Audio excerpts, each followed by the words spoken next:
இயேசுவை மையமாய் கொண்ட வாழ்வு அதுவே வெற்றி வாழ்வு. இயேசுவை மையமாய் கொண்ட வாழ்வு திவ்ய சுபாவ வாழ்வு.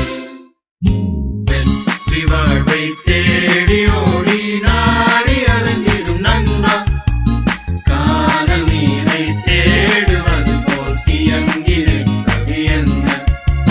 மேற்கோ கிழக்கோ தெற்கில் இருந்தோ உனக்கு ஜெயம் வராது. வீரனின் கால்களும் குதிரையின் நலனும் ஜெயம் அதை தராது. இயேசுவை மையமாய் கொண்ட வாழ்வு அதுவே வெற்றி வாழ்வு. இயேசுவை மையமாய் கொண்ட வாழ்வு திவ்ய சுபாவ வாழ்வு. இயேசுவை